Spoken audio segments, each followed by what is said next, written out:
गुरुदेव श्री फूलचंद जी महाराज साहब को याद कर रहे हैं। उनके संबंध में बहुत सी बातें आप लोगों ने सुना।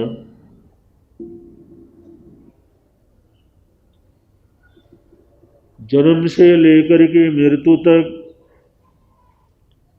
उस समाज की सेवा में, धर्म की सेवा में, धर्म की प्रभावना में जैन शासन को दीपाने में लगे रहे।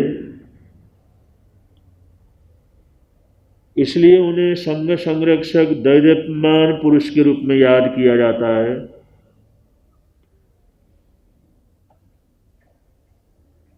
सन 47 में जब बंटवारा हुआ, गुरुदेव रावलपिंडी में थे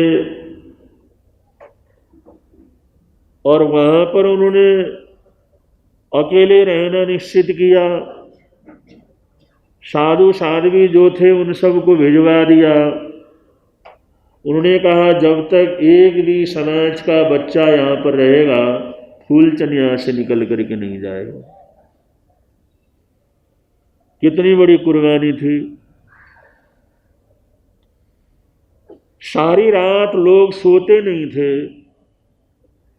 रोते रहते थे, पता नहीं क्या होगा, पता नहीं क्या होगा, पता नहीं क्या होगा। गोलियों की आवाज आती थी, रूम में चिल्लाने की आवाज आती थी, पता नहीं किस समय आग लग जाए। तो फूलचंद जी महाराज साहब ने तमाम बरादरी को बुलाया और उनको कहा देखो अब तो हमने मरना ही मरना।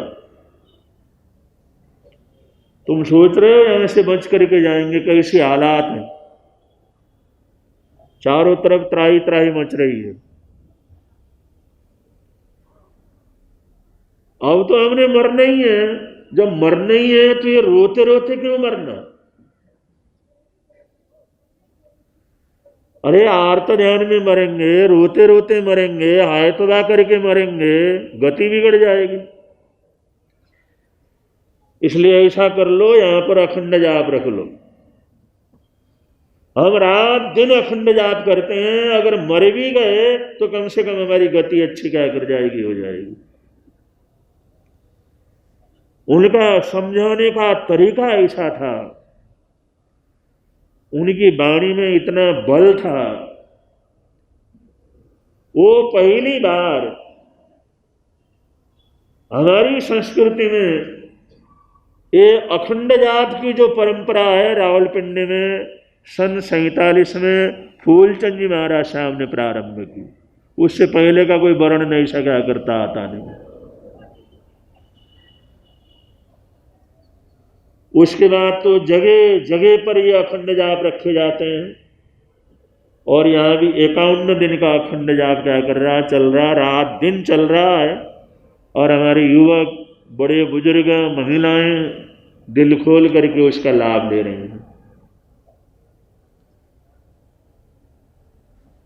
और बंधुओं, बीच में जिस समय लूट खसोट करने के लिए जाते थे लोग, कह देते भाई हमें तो क्यों मार रहे हो, हम तो पहले मर रहे हैं। अगर तुमने लूटना है तो भावड़ खाने में जाओ ना, वहां पर सारे जैनी हैं, सब सुरक्षित हैं, वहां लूट लो।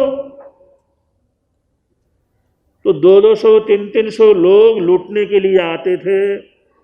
जिस समय भावड़ खाने के बाहर आ जाते थे तो लगता था सारा भावड़ खाना जल रहा है। वो या अल्लाह करते हुए क्या कर जाते थे, भाग जाते थे।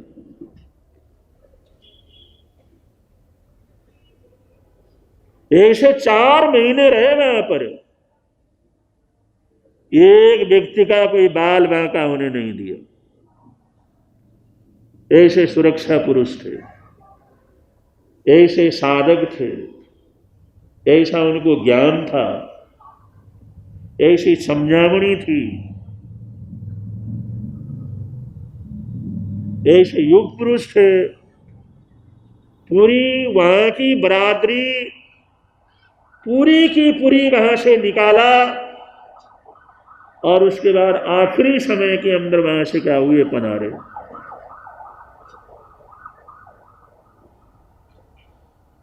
दिल्ली में, बम्बई में, इंदौर में, उत्तर भारत के अंदर रावलपिंडी के बहुत परिवार हैं।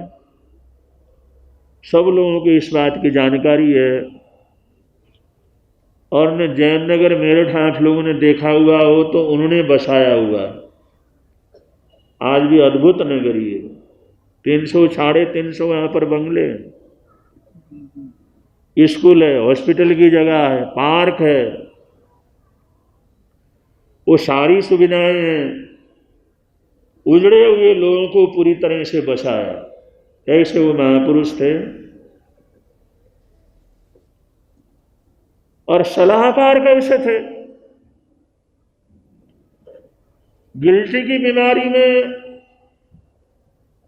उनकी दादी माँ की मौत हो गई, उनकी माँ की मौत हो गई, उनके ताऊ की मौत हो गई, तो उनके पिताजी खूब सिंह जी, उनको बड़ा भारी दुख हुआ। और वो ये बाबे लोग होते हैं उनके, वो आश्रम के अंदर जाते थे। अब सुनिया के अंदर कुछ नहीं है, अब जीवन के अंदर साधना करना। तो अमीनगर सराय के अंदर एक लाला थे, निहाल सिंह, निहाल चंद उनका नाम था। उन्होंने पूछा, चौधरी, उन्होंने कहा तुम कहाँ जाते हो, दिखते नहीं है। उन्होंने कहा दिखना क्या है, सारा जीवन तो बर्बाद हो गया, सारा खो गया, अब मैं सोच रहा हूं साधु बनने का।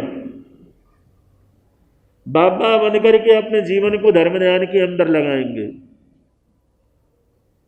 उन्होंने कहा खूब सिंह, अगर दीक्षा ही लेना है, बाबा ही बनना है, तो जैन साधु बन जा।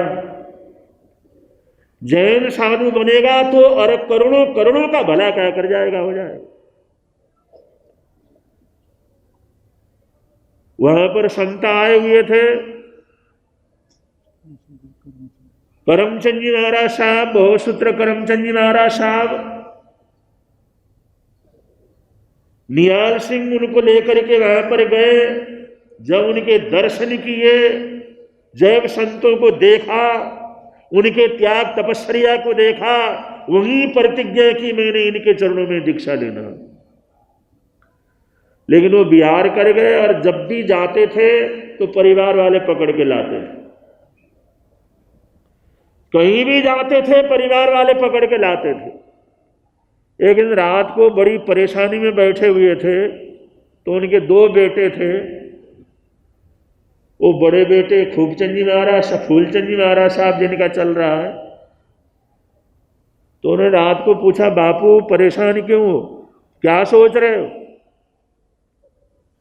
ये रात को दुनिया सोई हुई है, तुम क्या सोच रहे हो? उस समय 11 वर्ष की उम्र थी उनकी, फूलचंद जी महाराज साहब की। और उनके छोटे भाई 9 साल के थे, श्री शांति स्वरूप जी महाराज साहब, छोटे बच्चे थे, छोड़ के चले जाते थे।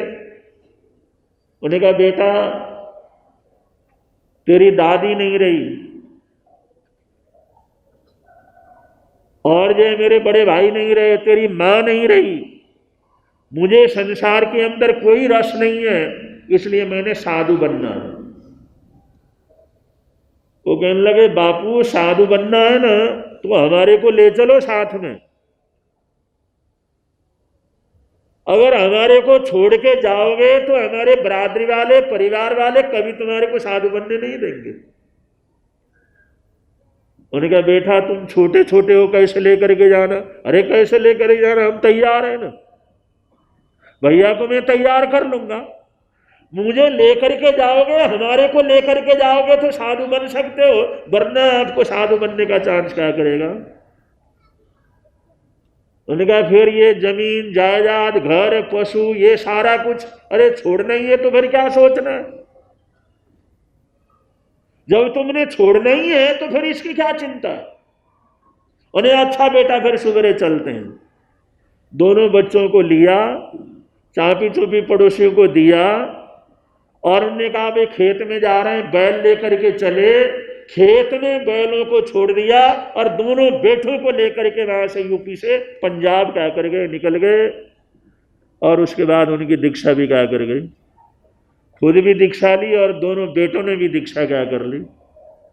तो फूलचंद जी महाराज साहब वो 11 वर्ष की उम्र में उन्होंने पिताजी को कहा, अगर हमारे को लेकर के जाओगे तो तुम्हारे को दीक्षा क्या करेगी, मिलेगी। और उनसे ही प्रेरणा लेकर के उनको लेकर के गए, दीक्षा भी हो गई और अपरंपार महानतम जीवन उन्होंने क्या किया, जिया। और फूलचंद जी महाराज साहब ने अपने पिताजी के बाद दीक्षा ली, 13 वर्ष की उम्र के अंदर दीक्षा ली। रावलपिंडी में 28 वर्ष की उम्र में तमाम संघ का संरक्षण दिया उन्होंने। न मालूम कितने परोपकार के काम किए, कितने जीव दया के काम किए। हम मेरठ में भी देखते थे, दुनिया भर के गरीब लोग उनकी दरबार के अंदर आते थे और वो हर किसी को जो चाहिए वो क्या कर देते थे, दिलवा देते थे। श्रावक लोग आके कहते थे, गुरुदेव किसी को कपड़ा चाहिए तो हमारे पास रखा हुआ हमारे यहाँ भेज देना, किसी को ऐसा सहयोग चाहिए तो हमारे पास रखा हुआ हमारे को भेज देना, दवाई चाहिए तो मेरे पास साधन है मेरे पास भेज देना। वो श्रावक लोग सब उनको कह के जाते थे और जिसको जो चाहिए वो श्रावक को बुलाया, भाई इसका दयापाल इसका देख लेते। हजारों उजड़े हुए परिवारों को उन्होंने बसाया। ऐसे अपरंपार परोपकार करने वाली महान आत्मा थी। ऐसे ही महापुरुषों से प्रेरणा लेकर के लोग भी खुद सेवा का क्या करते हैं, काम करते हैं। बहुत सी संस्थाएं सेवा का काम करते हैं, बहुत से परिवार सेवा का काम करते हैं, बहुत से परिवार ट्रस्ट बना करके उसका काम करते हैं कि महापुरुष ऐसा करते हैं, त्यागी ऐसा करते हैं, तो हमारे को तो कुछ न कुछ क्या करना चाहिए, करना ही करना चाहिए। और हम तो जितने भी खाने पीने वाले अच्छे परिवार वाले जो बड़े लोग हैं उनको तो ये कहते हैं, तुम्हारे पिताजी ने तुम्हारे को मकान बना के दे दिया, शादी करके दे दिया, अलग बंगला बना करके दे दिया, संपत्ति दे दी और उनने थोड़ा बहुत अपने पास रखा हुआ है। लेकिन उनकी मृत्यु के बाद कभी उस माता पिता की दौलत के लिए क्या करो, मत लड़ो। अपने पुण्यवानी को इस तरह से कोयला मत बनाओ। वो माता पिता के पास जो कुछ भी है उसका एक ट्रस्ट बना दो और तुम लोग ट्रस्टी बन जाओ। और वो लड़ते रहते हैं, मेरा हिस्सा मेरा हिस्सा मेरा हिस्सा, और पता नहीं उसने तो नहीं खाया, पता नहीं उसने तो नहीं खाया। वो भाई भाई की दुश्मनी क्या करती होती है। जब पिताजी ने तुम्हारे को सब कुछ दे दिया, अब क्यों लड़ते? माता पिता की जो भी जमीन जायदाद है उनका ट्रस्ट क्या कर दो, बना दो। तुम सारे बहू बेटे पोते सब ट्रस्टी बन जाओ और कुछ उसके अंदर डालते रहो। ट्रस्टी बनेगा तो डालोगे तो सही। और जो भी उसका इंटरेस्ट आ जाता है, उसका ब्याज आ जाता है, उससे परोपकार का काम क्या करो। देखो उन माता पिता का कितना आशीर्वाद आप लोगों को क्या करता है, मिलता है, कितनी बरकत होती है, कितने अच्छे संस्कार होते हैं। और वो माता पिता जहां भी रहेंगे उनकी आत्मा को कितनी शांति क्या करेगी, मिलेगी। ये महापुरुष ऐसा ही बतलाते हैं और ऐसा ही कुछ न कुछ काम करना, ये उनके प्रति सबसे बड़ी श्रद्धा क्या करती होती है। यहां मामबलम का श्रीसंग आया हुआ है। उत्तम चंद जी गोठी की संरक्षण में 20-25 जने आए हुए हैं। इनकी सेवा, इनकी भावना, इनकी भक्ति, इसके लिए तो हम कोई उपमा नहीं दे सकते। आराध्य गुरुदेव औरंगाबाद के अंदर थे, ये लोग दर्शन करने के लिए चले गए और ये व्याख्यान के अंदर ही उन्होंने कहा, भाई मैं मद्रास में तुम्हारे यहां चतुर्मास करने के लिए आ रहा हूं। देखो इनकी पुण्यवानी। ऐसे पुण्यवान लोग दर्शन करने के लिए गए थे। कोई कल्पना भी नहीं थी वहां से गुरुदेव इतना दूर आएंगे। लेकिन व्याख्यान के अंदर ही गुरुदेव ने घोषणा कर दी, चेन्नई के अंगलागड़ा चतुर्मास करेंगे। और वहाँ से पूरी तरह से लाने की व्यवस्था वहाँ का, और वहाँ से जब तक बेंगलोर नहीं आए तब तक बराबर क्या करते रहे, संभालते रहे। चेन्नई के अंदर आशीष मुनि का पीछे चतुर्मास हुआ, नमकार मंत्र के कलश वगैरह रखे हुए थे, उसकी बोलियां चली, ये पैसा क्या करना, तो वहां पर साधु साध्वियों की सेवा का फंड बना दिया गया। और आज ये मामलम श्री संघ ऐसा है, कोई भी साधु हो, कोई भी साध्वी हो, किसी भी संप्रदाय की हो, मामलम में पूरी सेवा क्या करते हैं, उनकी करते हैं। और आजकल हालात ऐसे हैं, सतियां बीमार हैं, उनको बुखार है, उनका नौकर बुखार है, जब दिखाने की बात होती है तो कहते तुम मामलम चले जाओ, टी नगर की तरफ चले जाओ। बड़े संत हैं या अपने संप्रदाय के तो फिर भी कोई पूछ लेता है, वरना सामान्य साधु सतियों को कोई नहीं पूछता।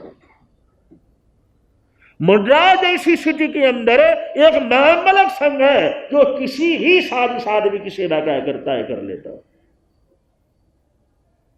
आज इस चीज की बड़ी जरूरत है, बड़ी आवश्यकता है। हम लोग जो बड़े संत हैं, बड़े परिवार हैं, उनका तो हो जाता है, लेकिन सामान्य साधु साध्वियों के लिए बड़ी परेशानी होती है, बड़ी तकलीफ होती है। वह 4-8 महीने वहां पर साधु साध्वी रहते हैं और सारे के सारे बीमार हैं, और उनको हॉस्पिटल ले जाना, उनका इलाज करवाना, उनका ऑपरेशन करवाना, उनकी रिकवरी करवाना, फिर वहां से क्या करना, भेजना। ये लोग हमेशा यही काम क्या करते हैं, करते रहते हैं। इसलिए 4 साल में एक चतुर्मास कराते हैं। वो कहते हैं 8 महीने तो हमारा चतुर्मास चलता ही रहता है। ऐसे सेवाभावी संघ भी। और बंधु, यहां पर हम सारे हिंदुस्तान घूम करके आए। भगवान महावीर जैन हॉस्पिटल जो बेंगलोर के अंदर है, ऐसा हॉस्पिटल और ऐसी सेवा हमने कहीं नहीं देखा। हम भी वहां पर रह करके आए।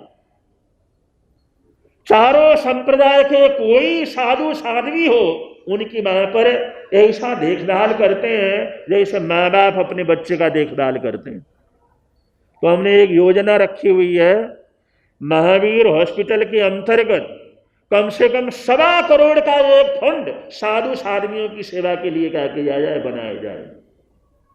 तो इसका भी आप लोगों ने ध्यान रखना। कुछ तो कलेक्शन पहले हो चुका है, क्योंकि हमने मांग रखी है शुरू में, बेंगलोर में आए हैं, हम तो यहाँ से निकल जाएंगे, लेकिन हमारी भावना है कोई भी साधु साध्वी आए तो उनकी सेवा बराबर क्या हो। लेकिन हॉस्पिटल वाले हमेशा ही कर रहे हैं, लेकिन समाज का काम भी होता है उनको सहयोग देना। इसलिए हमारा ये लक्ष्य है, और इसमें आप लोगों ने सब कुछ ये सहयोग करना है। और सिर्फ यहाँ के लिए आह्वान नहीं है, ये सारे बेंगलोर के लिए हमारा आह्वान है। चाहे मंदिर मार्गी हो, चाहे थानेवासी हो, चाहे तेरापंथी हो, क्योंकि सबका इलाज वहां पर होता है। तो सब लोगों ने इस फंड के अंदर क्या करना है, सहयोग देना है, जिससे ये काम हो जाए और आगे तक साधु सतियों की सेवा क्या करती रहे, होती रहे। इन महापुरुषों ने यही तो काम किया जिंदगी भर समाज की सेवा का। तो उनकी पुण्यतिथि में, उनके जन्म जयंती पर, उनकी दीक्षा जयंती पर यही काम करते हैं, तो उनके प्रति सबसे बड़ी श्रद्धांजलि क्या करती होती है। यहां पर आज सुमति विशाल चैरिटेबल ट्रस्ट दिल्ली वाले भी आए हुए हैं।